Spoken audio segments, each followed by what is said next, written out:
बाबा साहब के आंदोलन से पहले आपको कोई अधिकार इस देश में नहीं था। 2.5-3 साल तक आप गुलाम रहे, खाने पीने, हथियार रखने, एजुकेशन, कोई अधिकार आपको नहीं था। उनके आंदोलन के बाद, उनके संघर्ष के बाद आपको तमाम तरह अधिकार मिले, लेकिन मनुवादी व्यवस्था के चलते नेहरू गांधी की विचारधारा ने उनको दबाए हुए था। जिस काशीराम जी को आप कह रहे हैं, उन काशीराम जी ने त्याग किया, संघर्ष किया और आप लोगों को संगठित करके इस लायक बनाया कि आप pant coat tie suit boot पहन कर आज यहाँ बैठे हैं। आप उनके उस पर उंगली उठा रहे हैं। उनका बहुत बड़ा मूवमेंट था। आज आप कहाँ खड़े हैं? बाबा साहब से जब पूछा गया था कि भाई आपका अंतिम संदेश आपके समाज के लिए क्या है, बहुजन समाज के लिए, उन्होंने ये बताया था कि भाई मेरे समाज के लोग मेरे इस कारवां को आगे बढ़ाएं। अगर आगे नहीं बढ़ा सकते तो पीछे भी ना हटने दें और यहीं रोक करके बैठ जाए।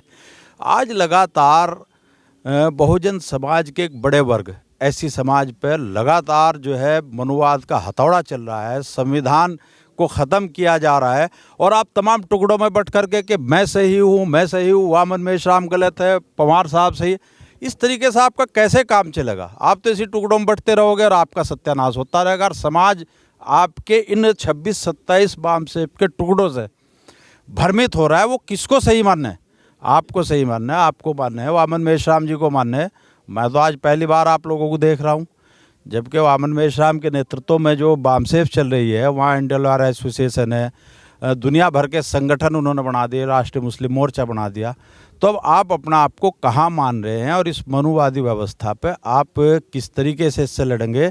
जब आरएसएस ने 2 चीज़ें पैदा कर दी हो भारत में कि रीजनल पार्टियां ख़त्म करके एक को कांग्रेस के पीछे लगा दिया और एक वर्ग को अपने साथ ले लिया, ऐसे में आप क्या करेंगे? अभी आपका जो बेसिक सवाल है वो ये है कि हमने कांशीराम की विरोधता में कुछ किया, ये आप कहना चाहते हैं हमें? जी यही है। ये गलत है ना।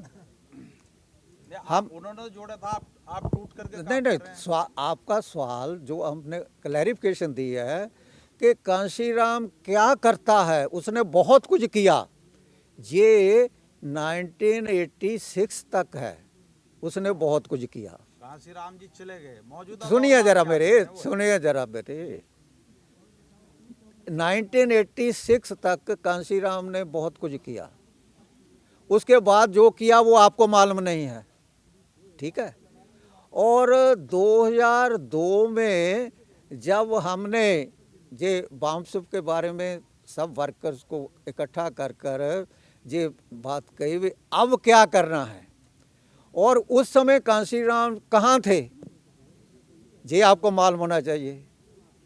उस समय तक बहुत उत्तर प्रदेश में 4 दफ़ा स्टेट मायावती, ठीक है ना। तो कांशीराम कहाँ थे उस समय, कौन सी जेल में थे, ये आपको मालूम होना चाहिए। जिस कांशीराम की माध्यम से ये 4 दफ़ा उत्तर प्रदेश में सरकार बनी है, वो कांशीराम जी उस समय कहाँ थे? वो तो जेल, वो कहाँ थे? वो कौन से हॉस्पिटल में भर्ती हुए थे? और उस हॉस्पिटल में उसकी मदर को भी जाने का अधिकार नहीं। वो क्या, वो आपको मालूम है क्या किया? तो आपको मालूम होना चाहिए, वो मेरे से मत कराओ ना। दौर में पूछ रहे, मौजूदा दौर में अच्छा, कहाँ खड़े हैं? हाँ, कांशीराम जी तो चले गए, अब उनके पास नहीं इसलिए विचारधारा नहीं इसलिए मार्ग पे हम चल सकते हैं। अब आप कहाँ खड़े हैं? करेक्ट। ये है मुद्दा। कांशीराम जी कहाँ थे, कहाँ नहीं, उसे छोड़ दीजिए। तो आप बार बार कांशीराम को लाते हैं ना। कांशीराम जी का तो आप पहले जिक्र कर रहे हैं। नहीं मैं नहीं कर रहा, मैं चालू किया। उसके बाद 1986 तक कांशीराम जी काम करते रहे, और उसके बाद कांशीराम जी ने बहुत काम किया और उसके बाद सरकारें भी बनाई। कांशीराम जी ने उत्तर प्रदेश में भी सरकारें बनाई, ठीक है ना। पंजाब में भी बहुत से मेंबर पार्लियामेंट उन्होंने भेजे, मेरे को मालूम है सारा, ठीक है। उनको सबको मैंने अब उसके बाद इतना कुछ होने के बावजूद भी मैं तो सर आपसे ये कह रहा हूँ कि आज आप सब सुटिड बुटिड हैं, आज आप सब धुरंधर हैं। आप भी बड़े हैं, आप भी बड़े हैं, जितने बैठे हैं आप सब एक से बढ़ कर के एक है। लेकिन समाज लगातार पीछे क्यों जा रहा है? आप पर जुल्म क्यों हो रहे हैं? संविधान क्यों खत्म हो रहा है? आप तो टुकड़म बट के लड़ते रहो। आप आज कहाँ खड़े हैं? काशीराम जी तो गए, आज कहाँ खड़े हैं? कहाँ है बाबा साहब का वो मिशन, वो विजन, वो आंदोलन जिसने आपको जो है भारत में जो है समानता और स्वतंत्रता उसका सारे अधिकार दिए? आज कहाँ है? उसके लिए क्या कर रहे हैं आप? पहले तो धन्यवाद आपका। अभी जो आप देश की सिचुएशन हमारे सामने है वो उसका एक पिक्चर पेश कर रहे हैं। समस्या ये कि हम उसका सॉल्यूशन कहाँ ढूंढ रहे हैं। बाबा साहब डॉक्टर अम्बेडकर को जिस तरह से पेश किया गया है वो पिक्चर नहीं है। बाबा साहब डॉक्टर अम्बेडकर ने कहा है कि अगर जब तक देश में सोशल डेमोक्रेसी नहीं होगी, पॉलिटिकल डेमोक्रेसी अर्थहीन है। तो समाज का जो निर्माण है वो सोशल डेमोक्रेसी की बात की। बाबा साहब डॉक्टर अम्बेडकर ने कहा कि देश का जो ढांचा है, जो प्रेजेंट में काम कर रहा है, उस ढांचे को जब तक तोड़ा नहीं जाएगा तब तक राजनीतिक ढांचा कोई काम नहीं करेगा। अभी बात आप काशीराम जी की बात कर रहे थे, तो काशीराम जी के लिए जो आपने सारा श्रेय दिया है वो आप मीडिया वाले बात जो भी कह सकते हैं, कोई दो राय नहीं है। लेकिन बार बार हमारे सरदार जी उस बात को कहना चाह रहे हैं कि 1986 तक काशीराम जी ने जो किया है वो उसके लिए सभी हम उसके लिए उनका जो योगदान है उसके लिए हमारे लिए हम एक्सेप्ट करते हैं। लेकिन जो व्यवस्था बाम साहेब ने जो बनाई थी, सेठ जी भट्ट जी वर्सेस शूद्रा तिशूद्रा का जो मूवमेंट था, इस देश में दो ही वर्ग हैं, एक शोषक वर्ग है, एक शोषित वर्ग है। और वो पूरी ज़िंदगी बाबा साहब डॉक्टर अम्बेडकर ने लगाई। जो बहुजन हिताय बहुजन सुखाय का जो मूवमेंट है, उस मूवमेंट को सर्वजन हिताय सर्वजन सुखाय जो काशीराम जी ने बनाया, और उसका हस्र हमने नहीं आपने भी देखा कि 2002 में गुजरात में एट्रोसिटी कितनी बड़ी जबरदस्त मुस्लिम के ऊपर हुई। और वही बीएसपी के लीडर, हम किसी को जब आप अच्छाई के लिए श्रेय काशीराम जी को देंगे तो वहाँ पर जितनी डिमेरिट आई हैं, बुराई हैं, उसका श्रेय भी काशीराम जी को ही जाएगा, किसी और मायावती को नहीं जा सकता। तो वो जो सरकार उधर नरेंद्र मोदी की वहाँ वकालत कर रही थी गुजरात में, वो भी शायद आप मीडिया वालों ने देखा होगा, तो उसको हम एक्सेप्ट नहीं कर सकते। 1995 में उन्होंने जो सेठ जी भट्टी जी के अगेंस्ट में था वो सरकार मिल करके बनाई ब्राह्मण और उनके साथ में, तो वो एक्सेप्ट नहीं हो सकता क्योंकि बाबा साहब डॉक्टर अम्बेडकर की आइडियोलॉजी के विरोध में था। तो इसलिए हमारा जो मूवमेंट है आज भी है कि इस देश की जब तक सामाजिक व्यवस्था नहीं बदली जाएगी, जब तक इस देश में सोशल डेमोक्रेसी नहीं आएगी, तब तक ये पॉलिटिकल डेमोक्रेसी नहीं होगी। एनिहिलेशन ऑफ कास्ट में बाबा साहब डॉक्टर अम्बेडकर ने कहा, इतिहास इस बात का गवाह है कि जब तक सामाजिक और धार्मिक क्रांतियाँ नहीं होती तब तक राजनीतिक क्रांतियाँ नहीं हो सकती। तो बाबा साहब डॉक्टर अम्बेडकर ने 1932 में भी जो जब पूना पैक्ट हुआ है उसमें भी कहा कि दुनिया की कोई भी ऐसी प्रणाली, निर्वाचन प्रणाली नहीं है जो हमारी सामाजिक समस्या का समाधान कर सके।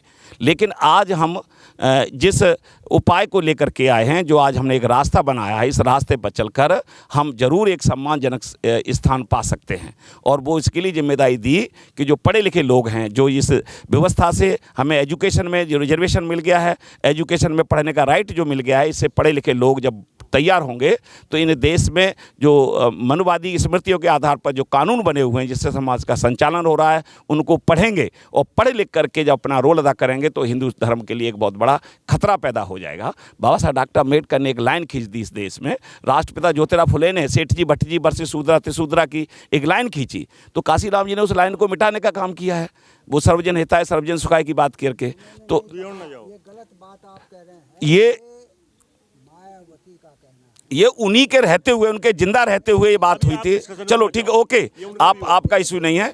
चलो चलो अभी दे हाँ ठीक है सर, आपके जवाब। दूसरी बात आप हमें बताइए कि बाम सेफ का क्या मकसद था, किस लिए फॉर्म की गई बाम सेफ, और इस समय बाम सेफ क्या करने जा रही है, क्या करना चाहते हैं, आप किस मकसद से यहाँ पर इकट्ठा हुए?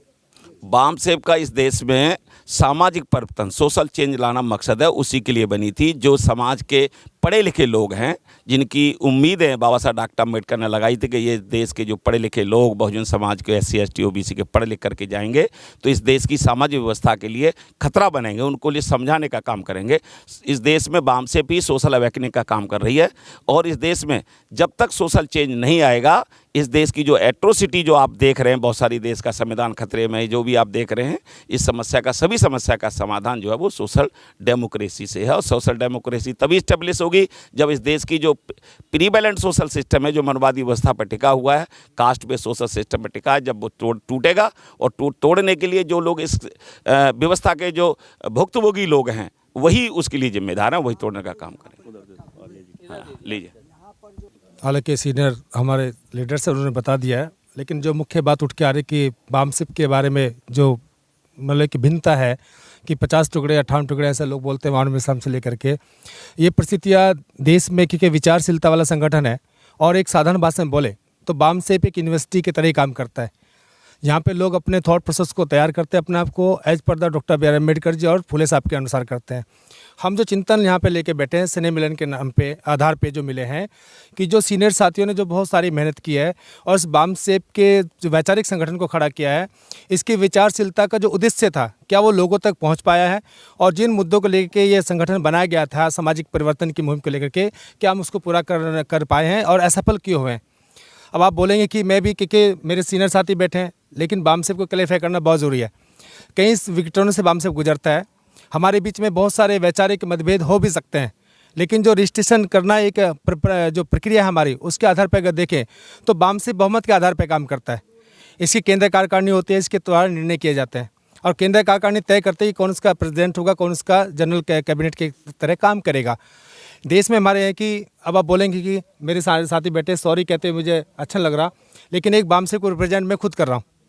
जो 2012 में हम लोग बैठ के अलग से निर्माण हमने किया था, उसको स्वयं में राष्ट्रीय अध्यक्ष बैठा। अब बोलेंगे कि मैं ऐसा क्यों बोल रहा हूँ, क्योंकि बीमारी ख़त्म करनी है।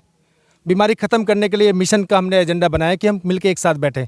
हम सिलेंडर कर रहे हैं आज अपने आप के कि बामसेप का जो पूर्ण रूप था उसको वापस लेके चलेंगे, और बामसेप आज से बामसेप ही है, वो एक ही बामसेप है जिसका रजिस्ट्रेशन 17809 दिल्ली में हम लोगों ने कर रखा है। जो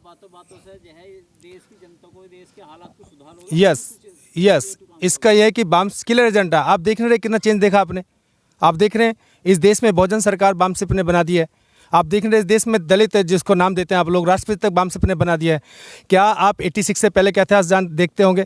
क्या कोई बैकवर्ड क्लास का, क्या कोई बैकवर्ड, एक मिनट, कोई बैकवर्ड क्लास, सॉरी एक मिनट के लिए, एक मिनट सुन तो लीजिए। बैकवर्ड क्लास का जो चेंजेस आया है, आप इतिहास उठा के देखो। इस देश के जो प्रदेशों के मुख्यमंत्री बने या इस देश के जो राष्ट्रपति के तौर पे जो डेवलप हुए हैं, वो किस समय के पीरियड के बाद हुए? जब बामसेप का अवेकनिंग प्रोग्राम देश के अंदर चला, जिनको आप मान्यवर काशीराम के आधार पर देखते हैं और मान्यवर झल्ली साहब के आधार पर जो रजिस्ट्रेशन किया गया है, इसका अवेयरनेस का दायरा आप देख रहे हो। इस प्रदेश में 4 बार सरकार बनना, चाहे वो किसी रूप में काम किया उसने, ये किसका प्रमाण है? तो आप इसको नज़रअंदाज मत करें। और अब घर घर में देखो, चेतना जागृत है, सब जगह बाबा साहब दिखाई देते हैं, उनके विचार दिखते हैं। प्लीज वर्तमान में क्या रोल है, मतलब क्या कैसे स्थिति से निपटेंगे आप? वर्तमान में ये रोल है, जिस प्रकार से किसी बड़े इंस्टीट्यूशन के अंदर बहुत सारी उसकी ब्रांचेस काम करती हैं, उसी के कंट्रोल में काम करती हैं। तो हमारा जो सोशल कंट्रोल है, फुल अम्बेडकरी आइडियोलॉजी है, उसके कंट्रोल में काम कर रहे हैं। कितने भी इंस्टीट्यूशन है, चाहे वो एजुकेशनल हो, पॉलिटिकल हो, वो सब एक आइडियोलॉजी के कंट्रोल में काम कर रहे हैं। और उसी के आधार पर भी हम यहाँ इसलिए बैठे हैं कि हमारे अंदर कोऑर्डिनेशन कोऑपरेशन की फीलिंग पैदा हो। कोई मिसअंडरस्टैंडिंग है किसी के अंदर, तो उसको वॉश आउट करने के लिए हम इधर 2 दिन बैठे हैं। और यहाँ चूँकि जैसा पवार साहब ने बताया कि 4 लोग ही बामसेप सदस्य यहाँ पर हैं, बाकी सब उससे एबव के सीनियर लोग हैं।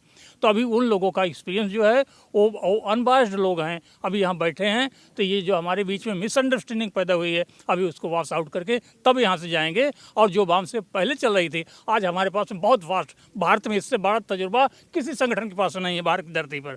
वो तजुर्बा लेकर के हम इधर आए हैं और हम इसको संगठित करके तब यहाँ से जाएंगे। और हमारा ड्यू कोर्स ऑफ टाइम लग सकता है कि अभी आज ही ना हो, क्योंकि जो चीज़ें जितनी महत्वपूर्ण होती हैं उतने समय भी उनमें लगता है। तभी हम इसको बनाएंगे, इस कमिटमेंट के साथ में हम यहाँ से जाएंगे। ये हमारा ऑब्जेक्टिव है। चुनाव 2024 इसमें आपका क्या रद्द-ए-अमल रहेगा?